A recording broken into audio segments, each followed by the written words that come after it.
Hii ni Alama, kipindi kinachozidi kuzifungua kurasa za wanatasnia wenzetu waliofanya makubwa katika sekta ya filamu hapa nchini Tanzania. Ni katika kipindi hiki tunapata kuwafahamu walifanya nini, wako wapi na nini matarajio yao ya baadaye. Siku ya leo niko na msanii aliyejizolea umaarufu mkubwa sana toka miaka ya 2000 kutokana na aina yake ya uchezaji katika filamu na tamthilia mbalimbali.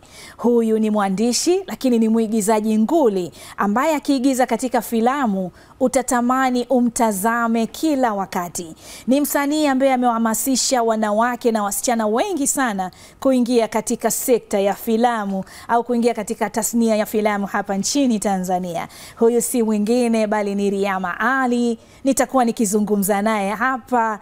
Mimi mwenyewe nina hamu sana ya kuyasikia mengi kutoka kwake. Hivyo napokaribisha uwe nasi toka sasa mpaka hapo tutakapohitimisha kipindi cha Alama kwa siku ya leo. Na tayari Riyama niko naye hapa. Riyama, habari yako? Nzuri. Kwa kweli tasnia imekukosa sana au imekumisi sana. Watu wanasema Riyama ameipa kisogo tasnia ya filamu. Ni kweli? Kimtazamo. Lakini sikuipa kisogo kama wanavyodhani. Bali nilisema nimefanya kazi kwa muda mrefu. Hebu na mimi niwe muangaliaji na niwe mwanafunzi, nijifunze pale ambapo mimi nimeishia, basi na wengine waendelee ili niweze kujifunza zaidi. Kwa sababu kama unafanya kazi alafu kuna matarajio fulani ambayo unayatarajia, lakini kadri siku zinavyozidi kwenda yale malengo yanakuwa hayatimii. Ni lazima ujiulize, sahihi, nakosea wapi ama nini niweze kufanya ili niweze kutimiza lengo langu au malengo yangu. Kwa hiyo hilo ndio lilikuwa dhumuni langu ama lengo langu ama mimi na kampuni yangu. Kwa hiyo bado uko unajitazama? Sasa hivi narudi soon. Unarudi sana. Hizo ndio habari njema ambazo tulikuwa tunazitarajia. Kiti changu cha moto hakuna wa kukaa. Narudi kukaa mwenyewe. Unarudi kukaa mwenyewe kabisa. Maki kiti chako cha Malkia kiko pale. Cha moto. Kimebakia wazi muda mrefu sana. Kiko hivi Madam Sophie. Jamani. Natakiwa mwenyewe tu nirudi kukaa. Basi sisi ni mashabiki zako. Tunakusubiri kwa hamu sana. Na leo madam umekuja hapa tutazungumza mengi haswa, lakini kwanza hebu shikilia. Na mtazamaji kwa ufupi tu hayo ndio ambayo ametudokeza Riyama Ali. Sasa hebu tupate kumfahamu zaidi kisha tutarejea hapa tuzungumze naye tena.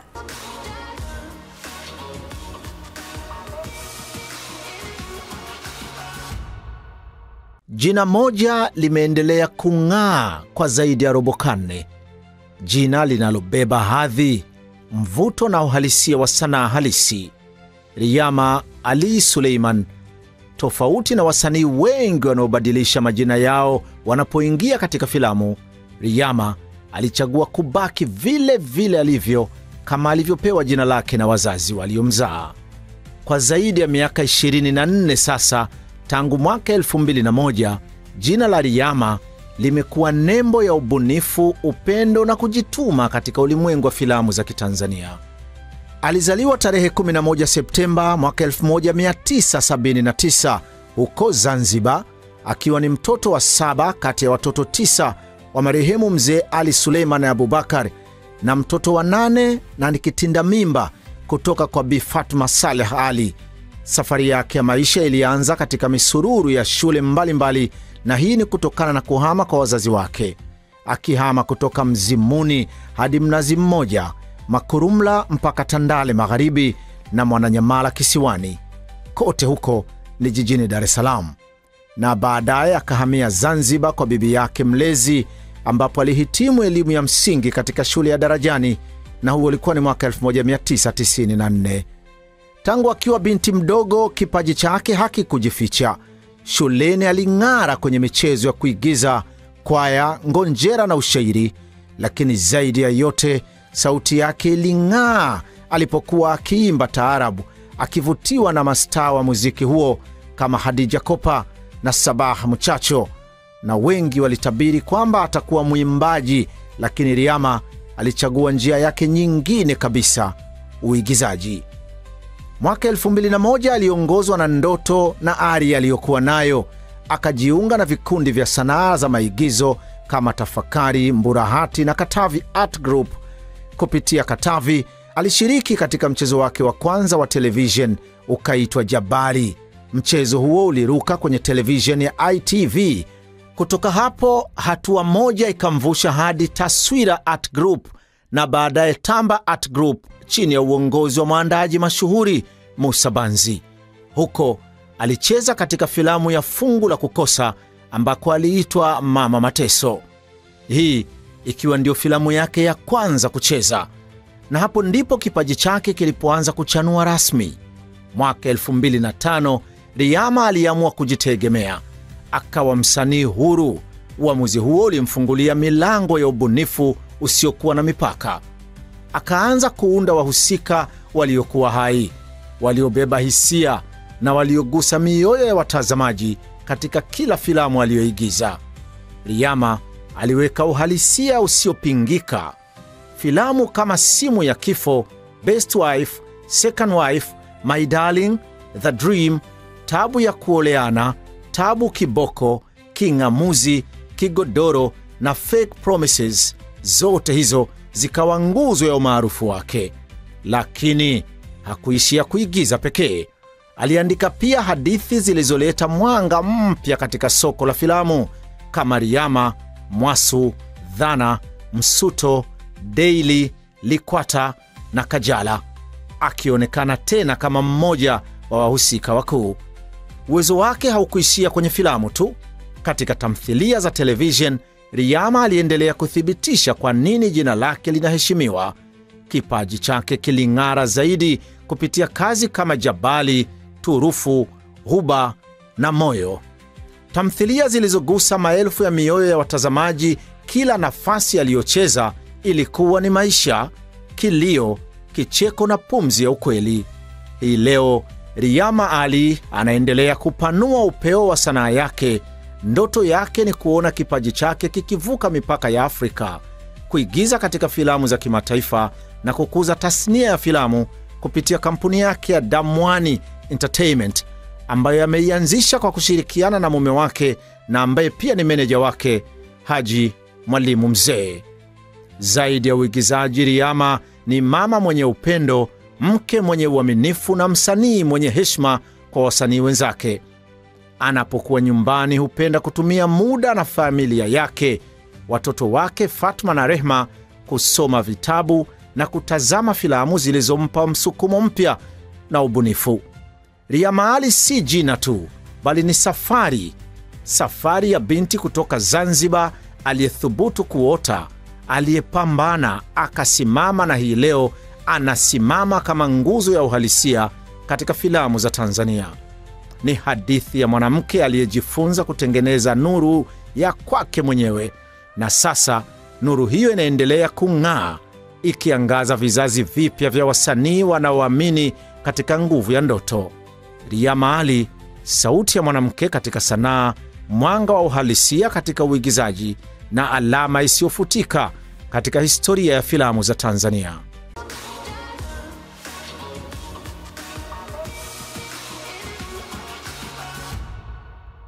Huyo ni Riyama Ali Selemani ambaye kitabu chake kina simulizi nzuri kweli.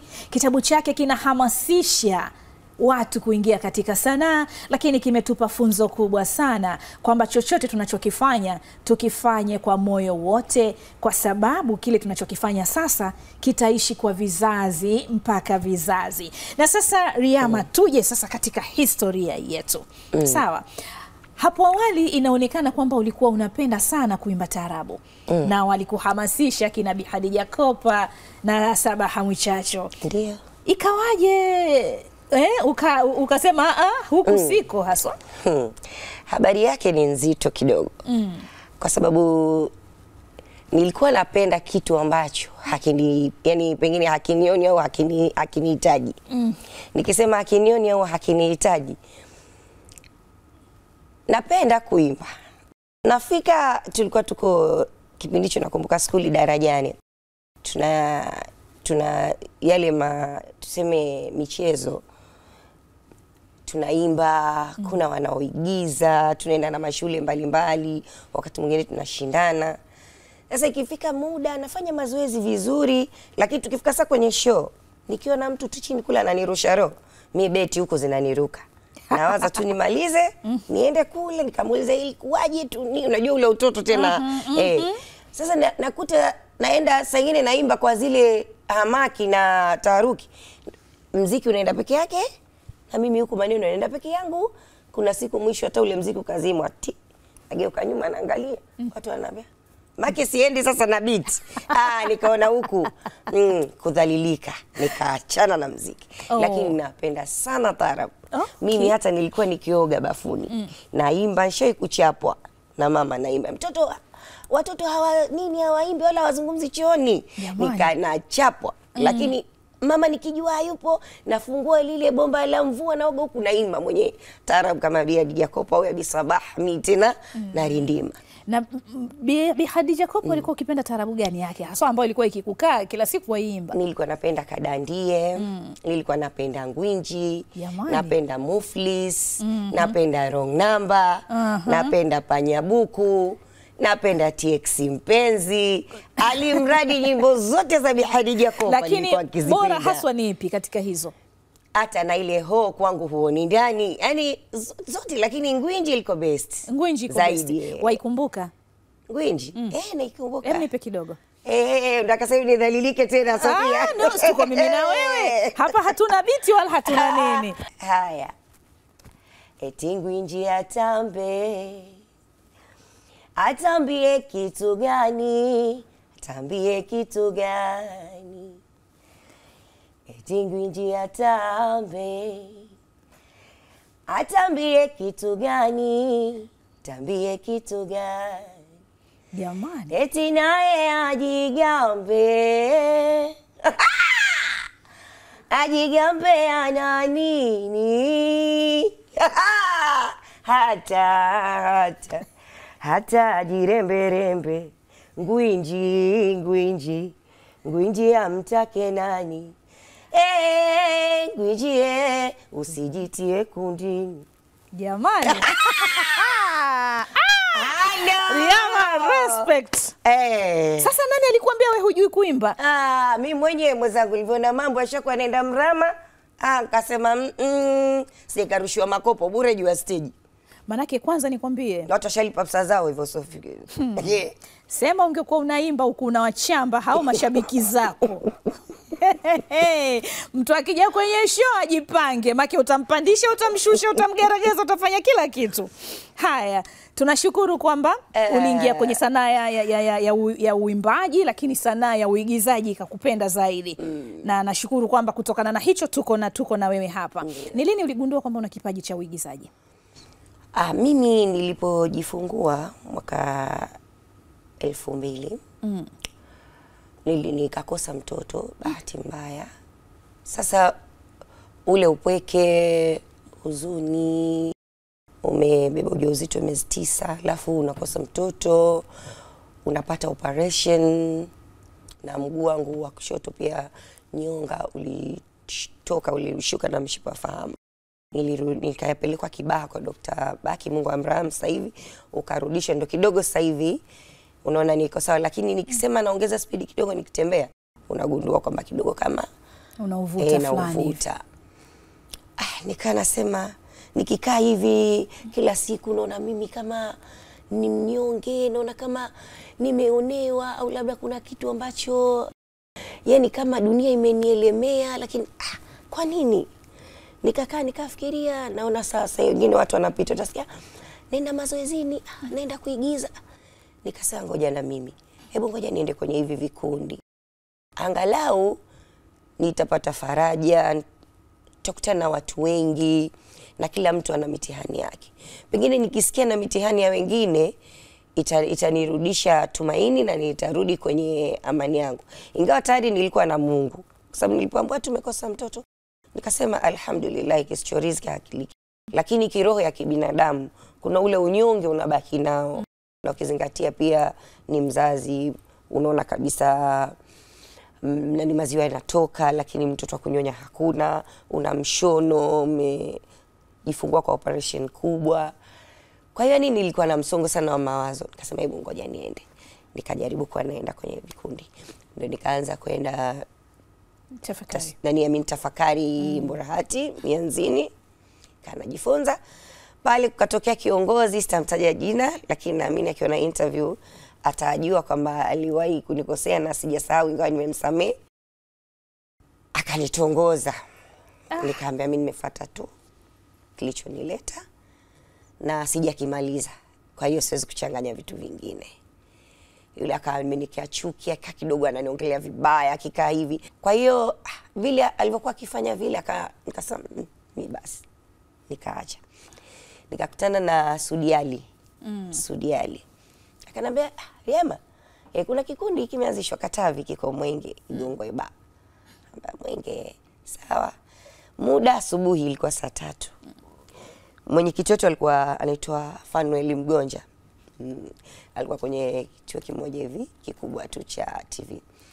Basi tukaenda Mwenge, tukaanza mazoezi na watu. Lakini sasa nilikuwa nikifanya mazoezi kote, hata uko tafakari, utakuta hata kama watu walikuwa wanaongea vile wanakaa kimya, wananitazama.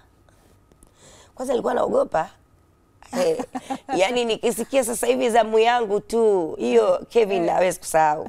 Naenda pale nakwambia natetemeka. Lakini nikielezewa hiyo sini, nikiambiwa nicheze, nasikiliza kwa umakini, namuuliza mwalimu. Haya, naingia kati. Nafanya vile walivyoniambia. Basi utakuta kila mtu, kama ni sini ya kulia, kila mtu atalia. Sini ya kucheka, kila mtu atacheka. Halafu baadaye narudi na mwalimu, walikuwa wananicheka au walikuwa wanacheka nimefanya vizuri? Umefanya vizuri, ongeza juhudi. Naambia sawa, utaongeza juhudi. Lakini natemeka bado. Nakuja na daftari saa nyingine. Wakiongea mwalimu ile maneno kaongea naandika. Sijui wanasema kwanza ona. Ona, naandika ona. Ona, yani nitazame kitu. Alafu fikiri. Nafikiri. Fikiria maana yake sio tu umepewa sini basi hapo umeshafika eneo la tukio, upo sini, tulia kwa utulivu, angalia mazingira, angalia unaicheza naye vizuri, mna kwenye utulivu, alafu fikiri unachotaka kuzungumza, usiropoki kwamba umvae yule unayemcheza sasa. Fikiri, yani fikiri, tayari una karakta yako, uhusika wako tayari unao. Lakini fikiri manake siwezi tu hapa mimi nikaropoka Sophie. Ni lazima nifikirie ninachotaka kukizungumza ili kila mtu anisikilize kwa umakini. Wakati huo mlikuwa mkipewa tu kwamba utaongea nini? Utaongea nini, hatujapewa script, ilikuwa faraguzi. Na mimi nilikuwa mzuri sana kwenye faraguzi. Kabla hatujaingia sasa kwenye script. Kwa hiyo sasa unajikuta unaingia kati, unacheza, wanapenda. Narudi naandika. Tenda, kuna ona, fikiri, tenda, basi mwenye naandika pembeni. Nikifika nyumbani nasema okay, hapa sasa nimeona, naona vizuri. Nifikiri nataka kuzungumza nini? Okay, hapa sini yangu nataka kuzungumza hivi na hivi. Okay, nazungumza haya. Sasa okay, kuna tendo, inabidi utende. Okay, sasa natenda. Si utakuwa umenielewa? Kwa hiyo na vile vitu sasa nasoma, nikawa sasa na mimi ingawa tunafundishwa kawaida, hamna darasa kumbuka, lakini mimi naenda na daftari langu. Namwambia mwalimu, hadi ziada nataka kujua. Kwa sababu baada ya kuona watu wamepokea na wananiambia nina kipaji. Kwa hiyo ikaja script ya Nsyuka nakumbuka. Ilikuwa Nsyuka. Sasa Nsyuka hapo umeshaingia kwenye nani? Kwenye nini? Ndio tuko nini Katavi. Bado uko Katavi. Ndio Katavi aliponipeleka Sudiali Mwenge. Okay. Hapo Igongweba. Kwa Nsyuka alileta Musa Banzi. Hapana. Ndio story inakuja sasa mpaka nenda nakutana na Musa. Ilivyokuja Nsyuka ile tulikuwa tunaifanyia mazoezi, kulikuwa Bista, ilikuwa Kemi, mimi tukaifanyia mazoezi. Mimi nikapita. Ikawa nicheze ile filamu. Haya, imeenda. Sasa unajua kwenye kundi tulikuwa lengo ni watu wafanye filamu. Lakini mwisho wa siku ikaja hiyo ya TV. Ikabidi sasa kukatengenezwa mchezo, tamthilia inaitwa Jabali. Lakini kabla sasa ya Jabali nilikuja nikakutana na sijui tulienda kwenye kikundi. Unajua mkiwa kwenye vikundi mnatembea. Sijui tulienda kwenye kikundi gani. Kuna msanii akaniona. Akaniambia, ilikuwa sijui Temeke sijui wapi kule. Akaniambia tuna kikundi kinaitwa Taswira. Kiko wapi? Akaniambia Keko pale stendi. DDC man. Sawa, mimi kweli nilikuwa napenda kujifunza. Basi nikawa naenda Keko pia Taswira, ndio nikakutana na Musa Banzi. Kipindi hicho namwacha mamangu mjane yuko nyumbani, nakumbuka Mabibo jeshini. Natoka mamangu ananiambia usiende. Mamangu mtu wa dini sana. Kwetu sisi alhamdulillah watu wa dini sana. Ananiambia usiende. Utakuja kuniaibisha, unasema usanii uhuni. Naambia mama, uhuni tabia ya mtu. Lakini mimi mama sijasoma. Kusema nimesoma, nimefika mavyuo huko, labda nina kazi nitakulia, na wewe mamangu ni mjane. Huyo atakayesema wewe mama nakuangalia, si akuangalia. Mimi nitalinda heshima yangu na nitalinda familia yangu. Lakini nitaenda tu kufanya kazi ambacho hili kipaji Mungu amenipa. Basi ilikuwa mtihani mkubwa sana. Lakini nikasema mimi napambana, Mungu nisaidie. Sasa tulivyoona na Banzi, unajua kwenye story time mnaongea. Na mimi ndo nikaona kule nimepewa script inaitwa Nsiuka, nifanye mazoezi. Akaniambia je? Nsiuka story yangu. Banzi anambia Nsiuka story yangu. Basi nikamwambia basi kule ipo ndio tumefanya mazoezi. Ndo Musa akaja kuna siku kule. Akaja. Uzuri wa Musa anaga shida. Ana tabu. Akaja kule, akaona na kweli, akaona hiyo kitu ipo. Lakini mwisho wa siku Musa yakawa na kundi laitwa Tamba. Tamba liko Magomeni Mwembe Chai, Tamba Troop. Akanambia pia bado nina shauku. Sijui unanielewa kwa sababu huku ni asubuhi. Na makundi mengi yalikuwa sio asubuhi, yalikuwa mchana au jioni. Kwa hiyo hainibani. Nikaenda zangu Tamba, nikawa naenda sasa. Tamba nikawa rasmi sasa. Asubuhi Katavi, jioni Tamba. Ina maana asubuhi Mwenge. Ushawapiga nani kibuti? Kule kwa sababu tulifanya demo, alafu yule mtu ambaye alikuwa anapeleka ile demo ilikuwa pia kwenye moja ya TV kubwa tu. Akawa ameacha kazi. Mimi lengo langu sio kwenda kila siku kukaa kufanya mazoezi. Lengo langu hicho kipaji ambacho ninacho basi nifanye watu wakione. Ili nikisha kuonekana, walimu wetu walikuwa wakitufundisha wanasema sanaa ni ajira, wanatuambia. Na mimi nikawa naamini. Sasa tunaona nje watu wanafanya sanaa na watu wanakuwa mastaa, maisha yanakuwa mazuri. Nikasema okay, kama nimekosa shule basi acha nipambanie kipaji. Umeona? Basi nika Taswira naenda asubuhi, Tamba naenda jioni. Okay. Lakini kwenye mazoezi hakukuwa na shida. Ila shida sasa ilianza. Riski ilivyoanza kufunguka kwenye kazi. Shida ikaanza. Maana Madam Sophie wanasema penye riziki hapa kosi fitna. Shida ndo ikaanza hapo. Ikaanza wapi? Tukatakiwa huku Tamba kushuti Fungu la Kukosa. Filamu yako ya kwanza. Filamu yangu ya kwanza. Sasa tutakuja hapo. Kwenye nini wanasema kwenye fitna hapakosi, kwenye riziki hapakosi fitna. Kwa tabu zikakuanzia hapo sasa. Tabu na mashaka na madhila na hasad zikaanza hapo. Hasadi za waja kabisa, zikataka kukurudisha nyuma. Mambo gani haya? Sasa sikia, tutarejea tuje tuzungumze hizo hasadi na husda za waja. Kwanza mtazamaji, hebu twende mapumziko mafupi kisha tutarejea hapa.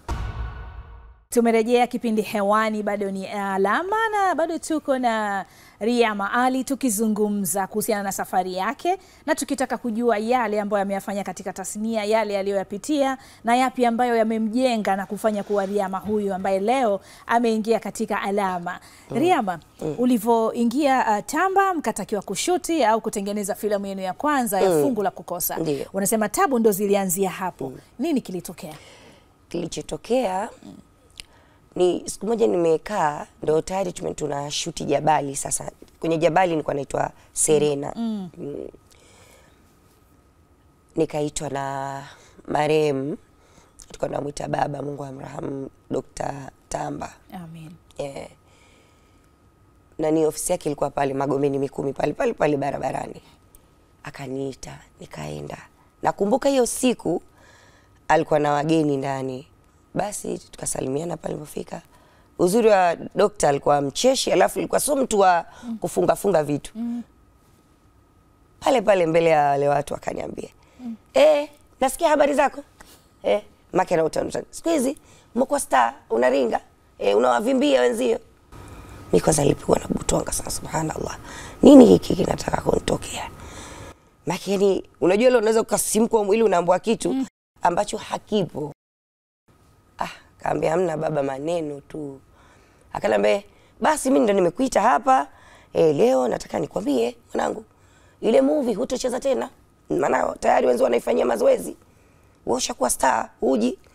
Watu wameamua. Niliganda kama hivi Sophie. Unajua unaambua kitu hakipo. Halafu kuna wageni, kumbuka. Nilikuwa namwacha mamangu nyumbani. Naenda, yani unajua muda mwingi unatumia kwenye sanaa. Leo imefika muda nimeshuti ile scene ya Fungu la Kukosa, nakumbuka demo yake tumefanya na Samofi. Nilipanda gari, Sophie maji alikuwa amekatika, vile kichaa. Vile unavyoniona, nikarudi mpaka kwetu Mabibo. Kwenye gari unajua ile mtu kwenye stini nimekaa mwenyewe. Mtu alinipisha akaondoka akajua kweli kichaa. Kwenye daladala. Na mimi kweli nikajitoa akili. Hata nauli sikulipa. Yaani unajua kwenye ile na nikasema hapa na waigizia mpaka nafika nyumbani. Nimeenda kuoga kwetu, nimenawa kwetu Sophie. Leo naitwa naambiwa kwamba mimi naringa, siwezi kucheza, sijui nina mambo mengi, sijui maana na kikundi kingine nasikia, sijui. Nikasema kwani yeye ametoka wapi? Mbona pia wakati tunafanya mazoezi na kila kitu wote wanajua, hadi viongozi, na nimesema. Nikaenda machozi akanitoka, nikasema Mungu nipe subira, nijikaze nisijionyeshe udhaifu wangu. Nilipofika tu nikaenda Mwenge sasa. Igongwe, nilipofika tu pale nikafikia kwenye meza, nikainama, nikalia Sophie. Nikasema Mungu nisamee, Mungu nisaidie. Hayo wanayozungumza mbona hayapo? Lakini kwa nini wameamua kufanya hivi? Basi baadaye nikaonana na mtunzi sasa wa huko wa Jabali, anaitwa Octavian, ambaye huko ndo anacheza babangu na ni mtunzi, na mamangu Bimoza. Nikaambia kaka Octavian, kuna kitu kimetokea. Nikawaelezea kila kitu. Na wao wenyewe akasema pole. Nikaambia hamna neno. Sasa mnajua cha kufanya. Nikaambia kwenye ile story yetu ile, naomba tengeneza story kwa mama aende kwa mtaalamu. Akifika kule apoe dawa. Akisha kupewa dawa atapewa za aina 2. Moja ataambiwa ni anipe mimi nimsahau baba, na nyingine ampe baba awe kichaa, lakini mama atazichanganya atakapofika gerezani. Kweli mama zile dawa akazichanganya. Ya baba akanipa mimi na yangu mimi akanywa baba. Kwa hiyo mimi nikaweuka, ukawa kichaa sasa. Kama ilivyokuwa kwenye Fungu la Kukosa, lakini stories zimekuwa tofauti. Ila ule uchizi, ile talent yangu nikasema acha niendeleze. Hauwezi kupanda kwenye daladala kama kichaa mpaka nyumbani alafu ikapotea hivi, sio kweli. Basi nilivyocheza vile, kakaangu Musa Banzi akapata zile habari. Akanipigia simu, nakumbuka siku niko nyumbani nimekaa na mama kitandani kama hivi, nilikuwa na msuka mama. Nikapokea ile simu. Ananiambia, dada vipi? Na salama. Nasikia story yetu umecheza huko. Nimecheza story? Kama story ipi Musa? Sijacheza mimi story yenu. Nikamwambia sikiliza kakaangu, wala wasikujaze maneno, wasikutie maneno. Mimi nilichocheza ni uchizi. Hakuna chizi mmoja duniani, na kila chizi ana namna yake ya kumfanya mpaka amekuwa vile chizi. Basi akasema basi sawa dadangu. Kaambia sawa. Alhamdulillah, Jabali ikawa inaruka na watu wakawa wameipokea vizuri, na story ikawa inaenda vizuri, mchezo wetu ukawa ni mzuri. Sasa siku tunaendelea kushuti Jabali. Nimekaa kwenye gari ya hiyo ambayo ya station ambayo ya production tunashutia. Nikapata maelekezo niende kwa Dr. Tamba. Nikasema nyinyi si mnaambia naitwa Raka Faradi. Wananchi Store ilikuwa kipindi hicho ndio wasambazaji wakubwa wa hizi filamu zetu. Nilipofika lakini pale kwa kuwa nikaambiwa kwa baba, nikasema ngoja niende. Basi nilipofika tu ile maskini aliniangalia katika kichwa hivi. Kwa sababu binadamu wabaya sana mwanangu. Nikamwambia najua kwa sababu hata wanayosema mimi sihusiki nayo. Akaniambia pole, nikamwambia asante. Akaniambia wewe ni mtoto mzuri sana. Watu ambao unakaa nao vizuri wananiambia, lakini binadamu tunatofautiana. Nikamwambia ndio baba najua. Akaniambia basi hii ni riski yako. Manake unatakiwa ucheze, Faraji ataka ucheze wewe. Mwenyewe sasa Muhindi anasema kama yule msichana aliocheza demo hayupo,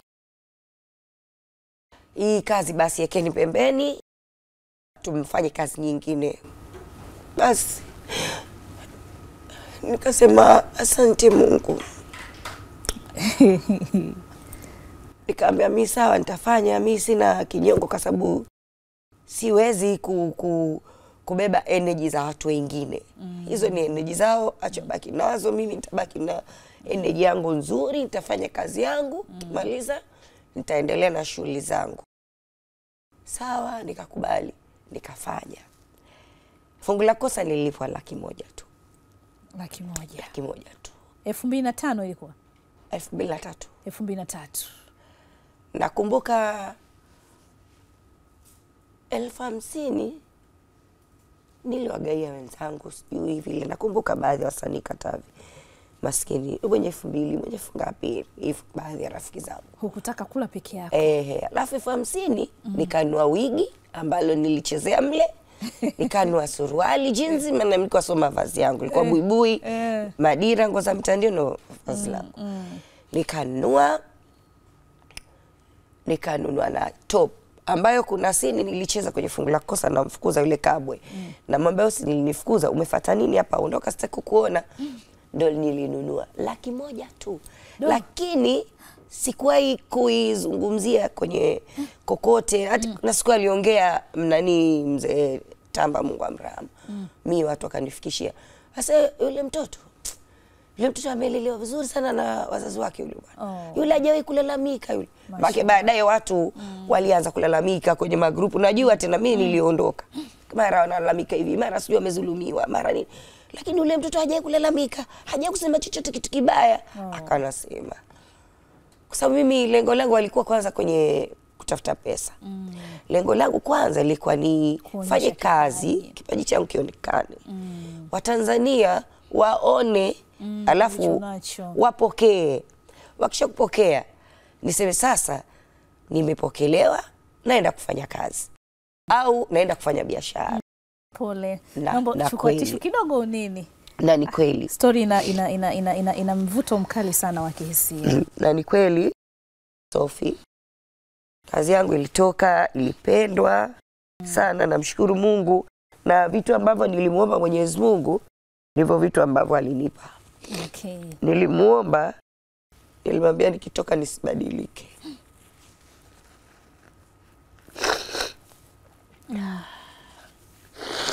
Nilimwambia Mwenyezi Mungu nijalie nisibadilike, niwe Riyama yule yule, wala nisivae koti la umaarufu.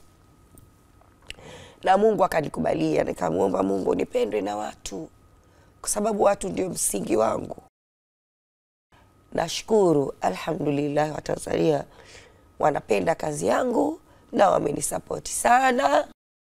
Na ndio maana nasema narudi, kwa sababu nimewaweka pending sana. Na wanachopata kwangu hawapati kwingine kabisa. Huo ndio ukweli ambao wenyewe kila siku wanaozungumza. Kwa hiyo sanaa inanidai, Watanzania wananidai, na ni lazima ni kwenye uhai na uzima, Mungu akinipa pumzi na afya njema, nilipe deni la watu. Ingawa nimefanya kazi, alhamdulillah nimefanya kazi nyingi, lakini kama bado wana kiu, ina maana nahitajika kuendelea kukata kiu yao.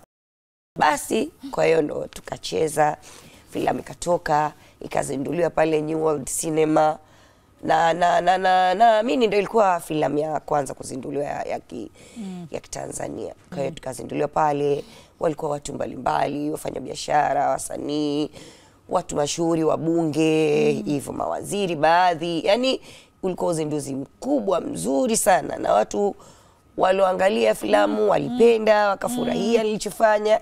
Na kipindi kile ilikuwa mwembamba, nimetoka ndani mle, ananiangalia. Nakumbuka Mungu amrahamu pia Mzee Mengi alivyoniona, alifungua mikono hivi, akaniambia vizuri mama, hivyo. Nakumbuka pia akanipa na business card, lakini hivyo utoto na watu wanasema vile watu wenye pesa, watu wenye nini, story nyingi.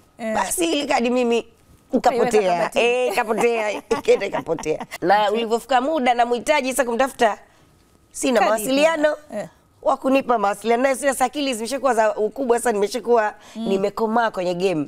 Nataka nimtafute ili aweze kunisaidia kwenye harakati zangu. Umeyafanya mengi sana na umeandika filamu kadhaa kama tulivyoona kwenye wasifu wako, na kama ambavyo umetoka kusema mwenyewe. Lakini nyuma yako kuna wasanii wengi pia ambao wamepita mikononi mwako. Ni kina nani, ni wasanii gani ambao leo hii unaweza kusimama kifua mbele ukasema hawa wamepita mikononi mwangu na najivunia wao kupita kwangu? Sipendi kuwataja kwa sababu wasanii wengi wa Bongo hawana shukrani na hawana fadhila. Na unaweza ukamtaja kwa sababu ameshatoka akakukataa na akakukana, lakini watu wanaojua wanajua. Ila mimi siku zote nitamtaja Niva. Niva hakupita kwenye mikono yangu, lakini Niva nilifanya kazi yake inaitwa Tabu ya Kuoleana Dodoma. Nilimfanyia free kabisa. Aliambia nikulipe nini Dariama, nikamwambia wewe mwenyewe ndo unajitafuta, mimi nitakufanyia free. Na nikikwambia kipindi hicho Steps, mimi mali kweli. Ulikuwa moto. Yani ukienda pale na batafuta ile Riama eka tasini bili ye icheze. Ile tauza sana ile. Si unanielewa Sophie? Lakini nikamchezea movie nzima na ni filamu nzuri sana. Director alikuwa Sulesh. Tabu ya Kuoleana ni nzuri sana. Kwa hiyo huyo ndo unaweza ukamsema. Najivunia ambaye kwa sababu hata yeye mwenyewe akikaa hivi anakuambia Dariama mimi alinisupport. Lakini baadhi ya wasanii wengi nikikwambia Sophie, sio wasanii tu, hata baadhi ya maproducer wengi huko nyuma. Hakuna movie ilikuwa itafanyika kipindi hicho. Na pengine mimi naweza kuwa ni msanii ambaye na movie nyingi kuliko msanii yoyote, bila kuwekwa Riama Ali humo ndani. Wengine wanakuja kwangu, tunafanya movie, kula na wapa mimi, tunakula nyumbani.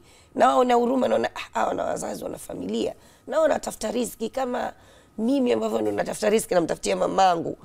Lakini ile kwao baadhi yao ikawa daraja. Mimi nawafanyia wema, wao wangeuza daraja. Unacheza movie anakufuata Aunt Sophie mtu, mnaelewana movie moja, anaenda anatoa movie 5. Kama kuna mtu anaitwa Makungu, huyu ninamtaja kila siku, na ninamtafuta sijampata, ila nitampata tu. Kwa sababu dunia ndio hii, tutakutana. Na kuna kipindi alitaka kutugombanisha hata hapa Azam. Alikuwa analeta filamu, mimi sijui, sijaicheza, kumbe tayari ameshatohoa sini kwenye filamu nyingine, ameweka kwenye filamu nyingine. Kibaya zaidi sasa, mashabiki wanapiga simu, wanabahatika kupata simu yangu. Au anaandika sehemu kama vile kuna sehemu mtu anaweza akakutana na mwandishi, utaona gazeti tu limeandikwa Riama anatuibia, ala tutapeli. Unanunua movie kwenye cover picha kubwa, ndani hamna kitu. Labda movie 2 kacheza sini 2 au sini 4. Unajiuliza Mungu wangu, hii nayo kwa ni ipi? Kumbe umeenda umepigishwa mzigo huko, yeye anajua sini hii mimi nitaifanya nini. Nishampeleka hadi nani Kosota, nani Makungu. Akanilipa hela robo akakimbia. Ila nitamkamata kwa sababu field yetu ni moja tu.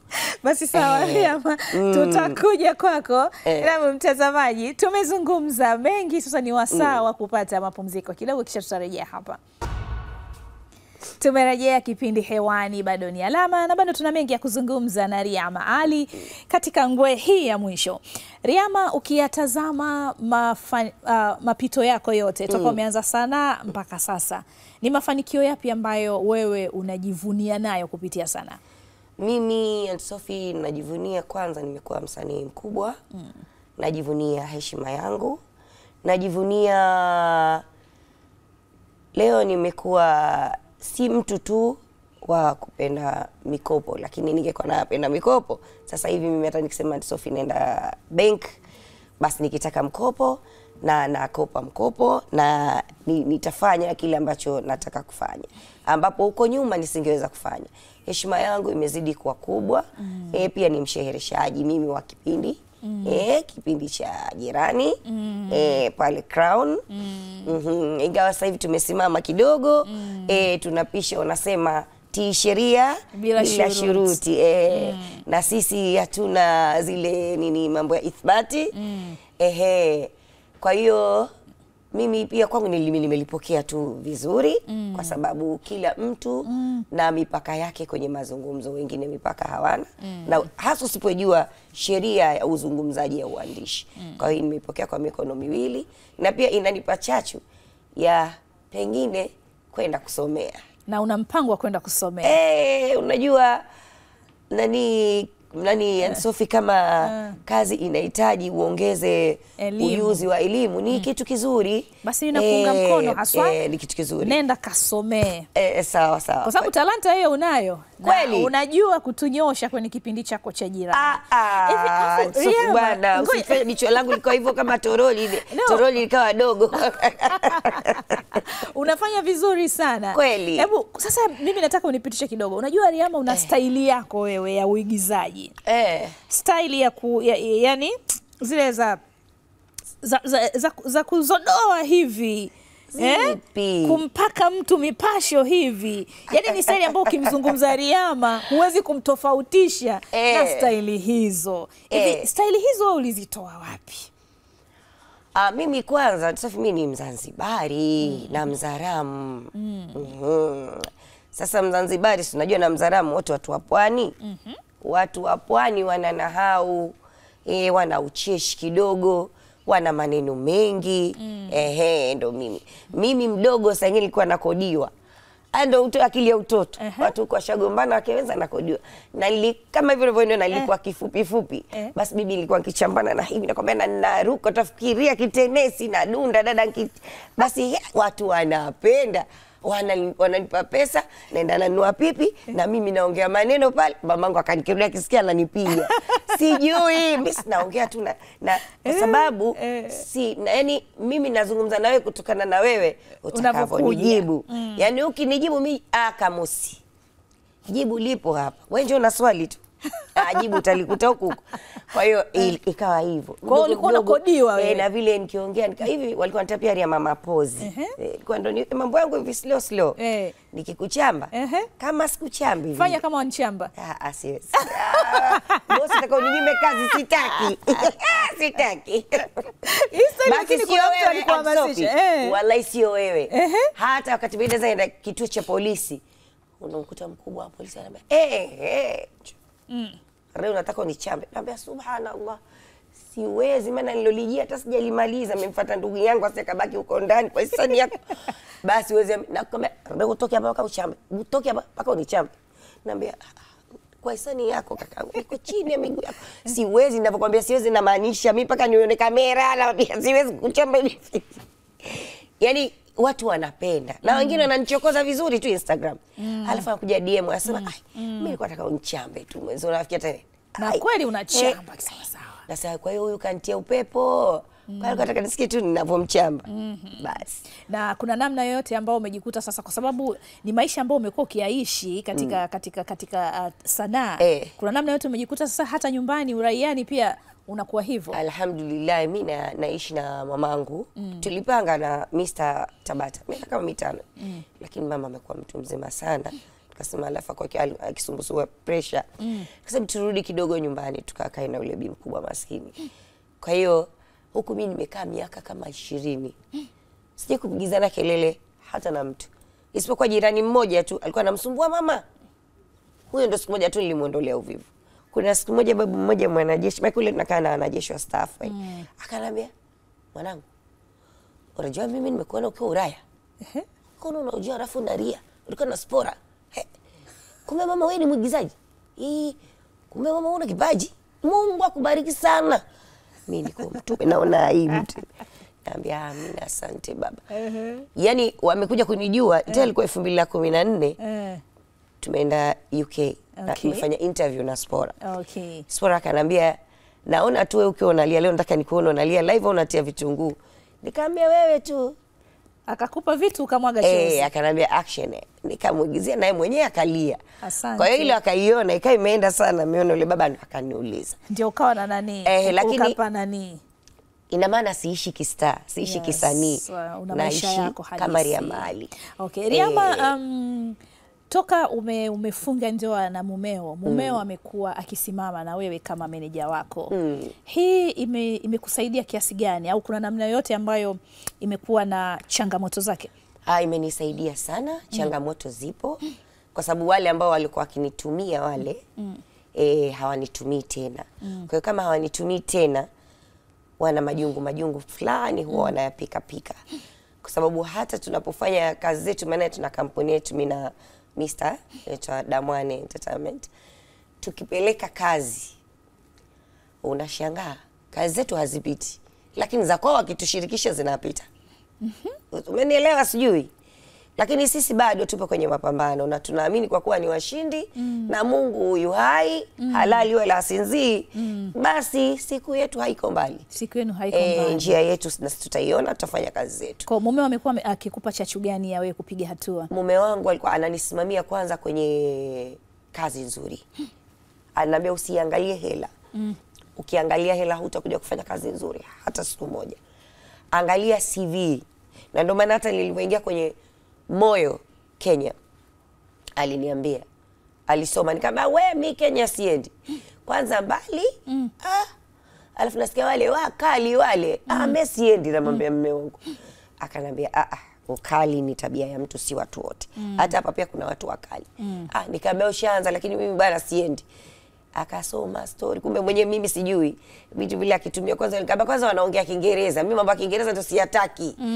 Akanambia bosi ndio anaongea Kiingereza, naongea naye mimi, lakini wewe utaigiza Kiswahili. Nikamwambia una uhakika? Tunaenda wote, mguu wako mguu wangu. Akawa anafanya mawasiliano na nini, akasema hii CV kazi nzuri hii. Na kweli wala tuweka tamaa ya pesa, lakini pia pesa haikuwa mbaya, kwa tu hela nzuri. Tulifanya miaka 3 kule. Tukaja tukapata ubalozi maeneo tofauti. Hata Azam nikaja kwa ubalozi mwaka mmoja nilifanya. Kwa hiyo yani hatua zimepigika kiukweli. Okay. Kuna namna yote ambayo yanakuwa mambo yanayosemwa na watu kuhusiana wewe na mume wako yamekuwa kukatisha tamaa kwa namna moja au nyingine? Wengine wakisema yaweke wazi babu wewe, hamna kufunika kombe hapa. Kuelekea Riyama.